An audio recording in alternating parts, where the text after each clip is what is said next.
너무나도 유명한 지식인이죠.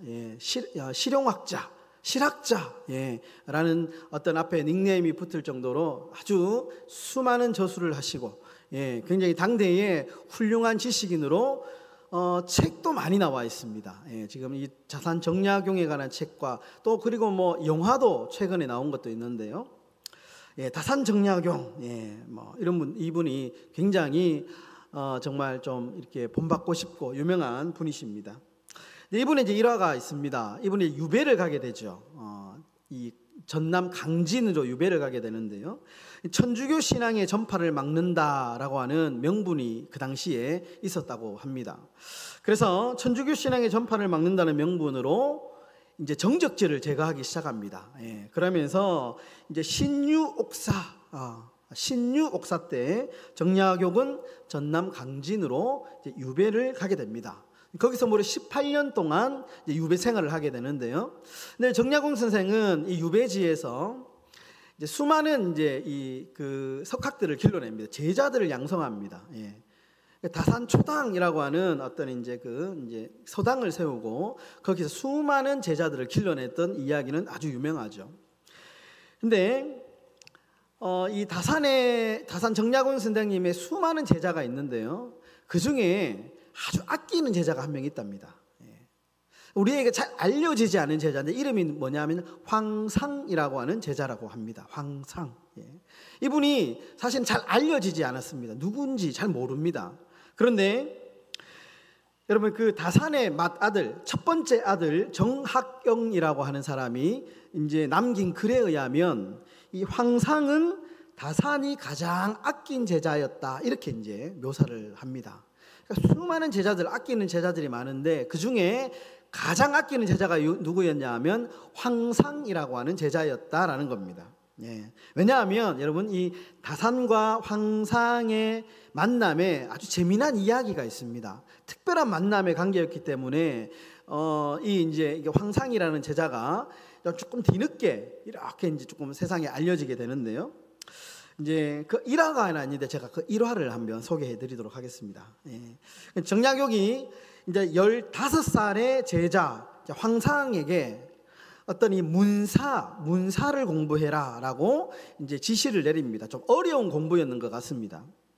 그러자 황상이 이제 머뭇하면서 이렇게 말을 합니다. 저는 3가지 병통, 3가지 문제가 있습니다. 자신한테 3가지 문제가 있습니다 라고 이야기를 하는데요. 첫 번째는 제가 머리가 둔합니다 이렇게 얘기합니다.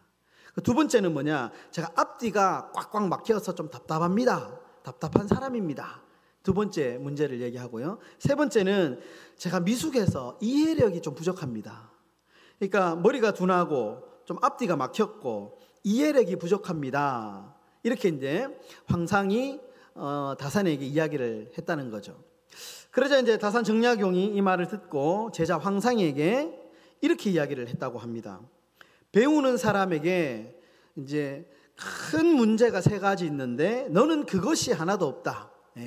소위 똑똑한 사람들에게는 3가지 문제가 있는데 너 황상에게는 그 문제가 없네? 이렇게 말씀하시면서 그 3가지를 이야기하시는데요. 첫 번째, 외우기가 빠르면 그 재주만 믿고 공부를 소홀하게 한다.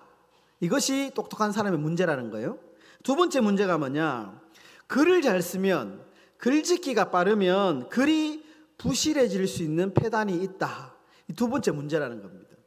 세 번째 똑똑한 사람의 문제가 뭐냐, 이해가 빠르면 한번 깨친 것을 대충 넘어간다는 겁니다.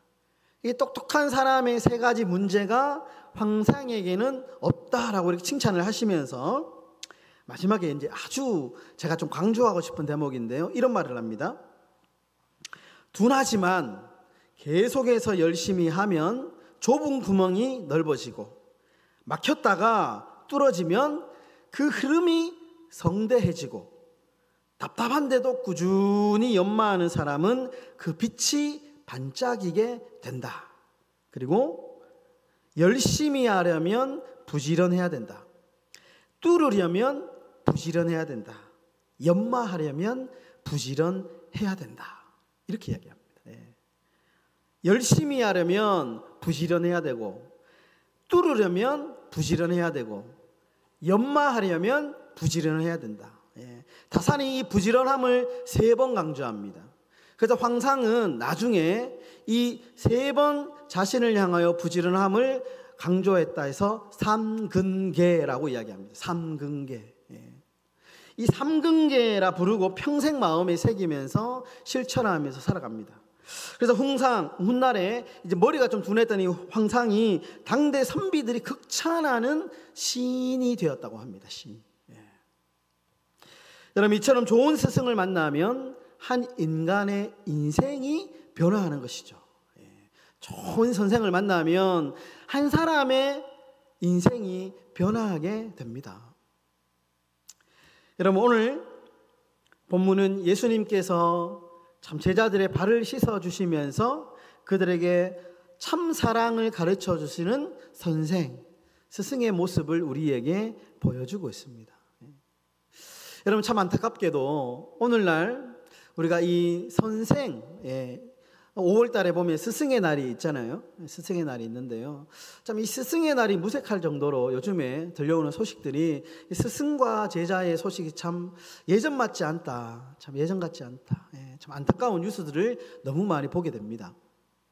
작년 8월쯤인가요? 충남의 한 중학교 교실에서 교사가 앞에서 이렇게 수업을 하고 있는데 한 학생이 여기 이렇게 강대상에 누워가지고 이렇게 핸드폰을 만지는 영상이 이 뉴스에 나왔습니다.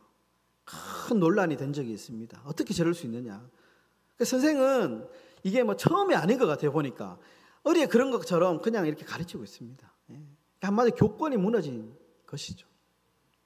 강원도 철원의 한 모 고등학교에서는 자신의 아들을 학교 폭력으로 징계를 했다는 이유로 학부모가 선생님을 찾아가서 폭행한 사건도 일어났다고 합니다.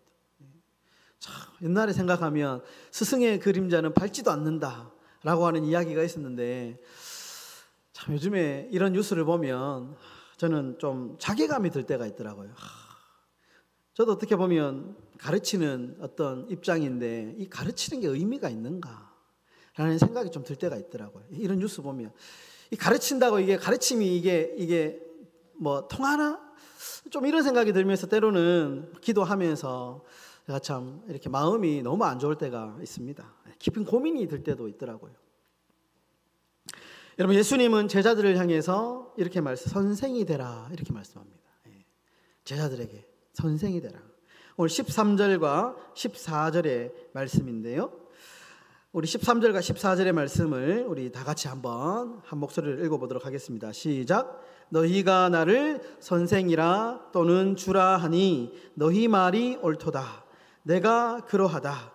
내가 주와 또는 선생이 되어 너희 발을 씻었으니 너희도 서로 발을 씻어주는 것이 옳으니라. 14절에 보시면 내가 주와 또는 선생이 되어 너희 발을 씻었으니, 선생이 되어 너희 발을 씻었으니. 이 말을 조금 원어적으로 표현하면 발을 씻어주는 선생님이라는 표현입니다. 발을 씻어주는 선생. 그러니까 내가 너희에게 발을 씻어주는 선생인 것처럼 너희도 세상에 나가서 발을 씻어주는 선생이 되라. 발을 씻어주는. 여러분, 2000년 전에 제자들을 향하여 발을 씻어주는 선생이 되라 라고 하는 이 예수님의 가르침은 2000년 전에 말씀으로 끝나지 않았습니다. 오늘 여기 앉아 계시는 여러분의 그리고 저에게 동일하게 우리 예수님은 발을 씻어주는 선생이 되어라 라고 그렇게 말씀하고 있다라는 것이죠. 이 말씀은 오늘날 성도 개개인을 향한 말씀인 동시에 우리 행복한 교회를 향한 말씀인 줄 믿습니다. 여러분, 기독교가 처음으로 이 땅에 들어왔을 때 교회는 한마디로 발을 씻어주는 선생의 역할을 너무나도 충실하게 감당했습니다. 많은 사람들이 교회를 존경했습니다.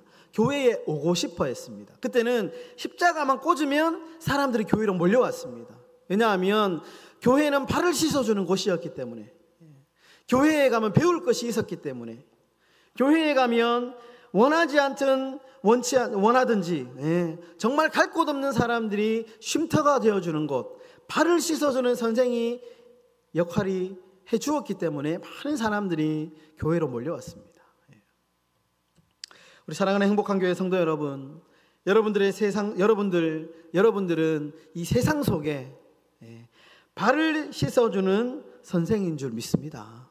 여기 앉아 계신 분들이 원하든지 원치 않든지 교회는 예수님을 따라가는 사람들, 예수를 믿는 사람은 여러분 어쩔 수 없이 선생의 삶으로 살아갈 수밖에 없다라는 겁니다. 왜냐하면 너희도 발을 씻어주라라고 하는 예수님의 가르침 때문에 그렇습니다. 이 앉아 계신 여러분들을 세상에 나가면 선생입니다. 그래서 세상 사람들이 교회를 주목합니다. 교회를 주목합니다. 본받고 싶어 하고요, 스승의 모습을 보고 싶어 합니다. 여러분, 우리 행복한 교회가 이 창원 지역과 그리고 우리 교회가 속해 있는 이 양덕 지역에 참 정말 이 발을 씻어주는 선생, 그런 참 본받고 싶은 그런 교회가 되시기를 주님의 이름으로 간절히 축원드립니다. 여러분, 첫 번째로 교회는 하나님 나라의 옳고 그름을 가르치는 선생이 되어야 됩니다. 우리 한번 따라하겠습니다. 교회는 하나님 나라의 옳고 그름을 가르치는 선생이 되어야 됩니다. 그런 옳고 그름을 가르치는 선생이 되어야 되는 줄 믿습니다. 오늘 예수님 그렇게 말씀하시죠. 13절과 14절에 보시면 두 번이나 반복되는 단어가 나옵니다. 한번 보십시오. 13절에도 나오고요, 14절에도 두 번이나 반복되는 단어가 몇 개 나오는데요, 선생이라는 말도 나오죠. 선생이라는 말도 나오고요, 또 뭐가 있을까요? 옳도다라는 말 보이십니까? 옳다라는 말이 두 번 반복됩니다. 옳다. 그래서 지금 무슨 말이냐면 예수님은 지금 제자들의 옳지 못한 생각을 지적하시고 그리고 옳은 가르침을 주고 있는 것입니다. 옳은 가르침. 너희 생각이 틀렸어. 너희 생각은 옳은 것이 아니야. 옳은 것은 이런 것이야 라고 지금 예수님이 가르쳐주고 있는 한 장면을 우리에게 보여주고 있는 겁니다. 여러분 16절을 보시면 그렇다면 이 제자들의 옳지 못한 생각이 어떤 생각인가를 더 구체적으로 우리에게 설명하고 있는데요, 16절에 보시면 이렇게 말씀하죠. 내가 진실로 너희에게 이르노니 종이 주인보다 크지 못하고 보냄을 받은 자가 보낸 자보다 크지 못하다. 무슨 말입니까? 제자들이 지금 큰 자가 되고 싶어 하는 거예요. 마음속에 1등 되고 싶어 하는 겁니다. 12명의 제자 중에 내가 1등 돼야지. 겉으로는 친한 척하고 잘 웃으면서 악수하는데 밟아가지고 내가 1등 돼야지, 이런 생각을 하고 있는 겁니다. 지금 내가 1등 돼야지, 큰 자 되고 싶지, 권력을 가져야지. 제자들의 마음속에 이런 생각이 있는데 예수님이 그 마음을 딱 보신 거죠. 그 생각은 옳은 생각이 아니다. 하나님 나라의 옳음이 아니다. 이렇게 이야기를 하는 겁니다. 여러분 생각해 보십시오. 세상의 가르침, 세상의 옳음은 1등이 되어야 된다 이렇게 가르치잖아요. 공부 잘했어. 어떻게든 높은 사람이 되어야 되고 1등이 되어야 된다. 작은 자가 큰 자를 섬기는 것, 이것이 세상의 옳음이죠. 세상의 이치입니다. 맞습니다. 세상은 그렇게 가르치죠. 무한 경쟁해야 된다. 심지어 상대방을 밟고서라도 올라가야 된다. 이렇게 경쟁을 부추깁니다. 이것은 세상이 가르치는 옳음이죠. 여러분, 그런데 하나님 나라의 옳음은 반대입니다. 작은 자가 큰 자를 섬기는 것이 아니고 큰 자가 작은 자를 섬기는 원리, 이것이 하나님 나라의 옳음이다. 옳음이다. 이렇게 지금 말씀하고 있습니다. 여러분, 대표적으로 우리가 잘 알고 있는 마태복음 18장에는 하나님 나라에서의 큰 자와 작은 자의 개념이 등장합니다. 한번 띄워주십시오. 말씀 우리 한번 띄워준 말씀 한번 천천히 읽어보도록 하겠습니다. 그때에 제자들이, 다 같이 읽겠습니다. 시작. 그때에 제자들이 예수께 나와 이르되 천국에서는 누가 크니까? 예수께서 한 어린아이를 불러 그들 가운데 세우시고 이르시되 진실로 너희에게 이르노니 너희가 돌이켜 어린아이들과 같이 되지 아니하면 결단코 천국에 들어가지 못하리라. 그러므로 누구든지 이 어린아이와 같이 자기를 낮추는 사람이 천국에서 큰 자니라. 아멘. 예, 여러분, 자기를 낮추는 사람이 천국에서 큰 자다. 세상과 다르죠. 예. 세상은 권력을 쥔 사람, 권력을 쟁취한 사람, 이 사람이 큰 사람이라고 대접을 받는 세상입니다. 그런데 천국에 오르면 그게 아니라는 겁니다. 자기를 낮추는 사람이 천국에서는 큰 자다. 세상과는 전혀 다른 하나님 나라의 오름을 가르쳐주고 있습니다. 여러분, CCC, 대표적인 CCC라고 하는 대학교 아주 큰 기독교 동아리 잘 아시죠? 이 CCC를 대표하던, 지금은 고인이 되셨는데, 김준곤 목사님이 살아생전에 이렇게 말씀하셨습니다. 바구니에 담겨져 있는 사과는 헤아릴 수 있어도 사과 안에 들어있는 씨앗이 품고 있는 사과는 헤아릴 수 없다. 이렇게 얘기했습니다. 그렇죠. 사과 안에, 이렇게 바구니 안에 사과를 보면 대충 몇 개 있는지 알죠. 그런데 사과를 딱 이렇게 쪼개지 않는 한 그 안에 씨앗이 몇 개인지는 잘 모르지 않습니까? 이 말을 하면서 이 말의 진의가 뭐냐? 우리가 보이는 큰 것, 좋은 것, 이런 것에는 우리가 가치를 부여하는데, 눈에 보이지 않는 작은 것에는 우리가 생각보다 가치를 부여하지 않는다는 겁니다. 작은 것의 가치는 측량할 수 없을 정도로 크다라는 거죠. 하나님 나라의 원리를 지금 가르쳐주고 있는 겁니다. 그런데 우리는 안타깝게도 겉만 보죠. 겉만 봅니다. 그 안에 있는 작은 것을 보지 못할 때가 많이 있다라는 것입니다. 사랑하는 우리 행복한 성도 여러분, 교회의 사명은 하나님 나라의 오름, 하나님 나라의 원리를 전하는 것입니다. 우리 교회가 해야 될 일입니다. 섬기는 자가 큰 자가 된다. 이것은 하나님 나라의 오름입니다. 내가 먼저 사랑하고 용서하는 것, 이것이 하나님 나라의 오름이죠. 겸손한 자를 주님이 높여주신다. 이것이 하나님 나라의 오름입니다. 이것을 우리가 실천해야 되고 전해야 되는 것입니다. 여러분, 오늘날 한국교회가 왜 제대로 선생의 노릇을 못하고 있을까요? 왜 한국교회가 세상으로부터 지탄의 대상이 되고 있을까요? 그것은 하나님 나라의 오름을 전하지 않고요, 세상의 오름을 쫓아가니까 그렇습니다. 교회에서는 낮은 자가, 큰 자가 낮은 자를 섬긴다. 낮은 자를 높인다고 우리가 알고 있는데 세상에 나가면 그렇게 안 살거든요. 그렇게 안 삽니다. 그러니까 세상이 교회를 더 이상 선생으로 여기지 않습니다. 배울 게 없거든요. 그러니까 손가락질 하는 겁니다. 세속의 오름을 하나님 나라의 오름을 쫓아가야 되는데 세상의 오름을 쫓아가니까 세상 사람들 그거 알거든요. 교회도 다를 거 없네. 그러니까 교회를 더 이상 본받고 싶어 하지 않습니다. 예전에는 먹을 거라도 있었죠. 요즘에는 교회 밖에도 먹을 게 얼마나 많습니까? 먹으려고 교회에 오지 않습니다, 여러분. 성도 여러분, 하나님 나라의 오름을 전하는 그럼 우리 행복한 교회가 되실 수 있기를 주의 이름으로 축원합니다. 그리고 마지막 두 번째로, 여러분, 말과 글을 넘어서 행동으로 가르치는 교회가 되어야 됩니다. 이것도 우리 한번 받아서 하겠습니다. 말과 글을 넘어 행동으로 가르치는 교회가 됩시다.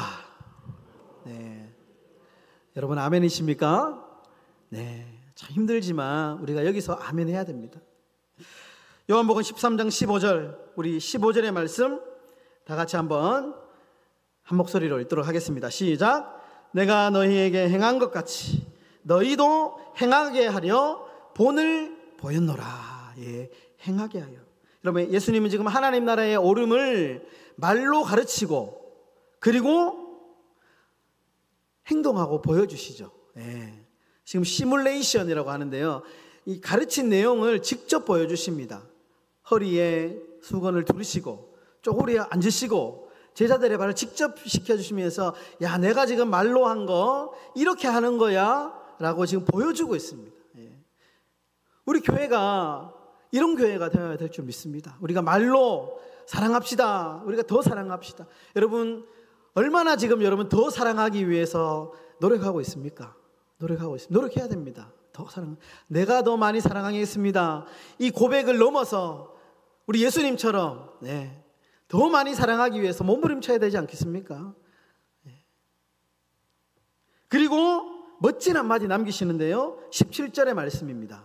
13장 17절의 말씀. 우리 17절의 말씀 제가 한번 읽어드리겠습니다. 너희가 이것을 알고 행하면 복이 있으리라.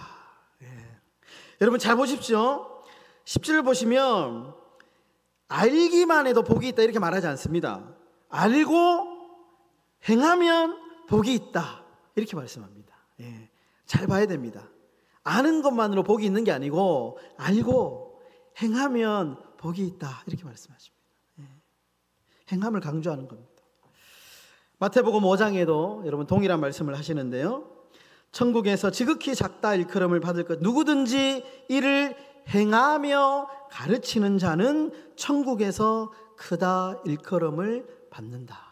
똑같은 맥락입니다. 요한복음에서나 마태복음에서 표현만 다를 뿐이지 똑같이 행하며 가르치는 자는 천국에서 크다 일컬음을 받는다. 여러분 야고보서 1장에서도요 똑같은 내용을 이렇게 이야기합니다. 야고보서 1장 25절 자유롭게 하는 온전한 율법을 들여다보고 있는 자는 듣고 잊어버리는 자가 아니요 실천하는 자니.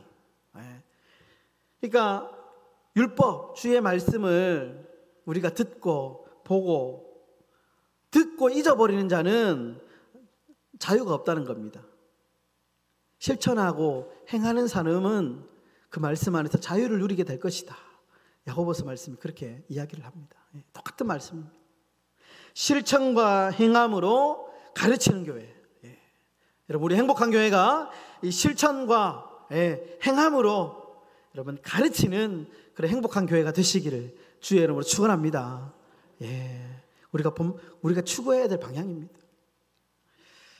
여러분 1964년 3월 13일 금요일 저녁에 아주 미국 뉴욕에서 안타까운 사건이 있었는데요. 유명한 사건입니다. 키티 제노비스라고 하는 한 여성이 새벽 한 3시쯤 집으로 가다가 한 괴한으로부터 습격을 당합니다. 칼에 여러 차례 찔려가지고 거기서 죽음을 당합니다.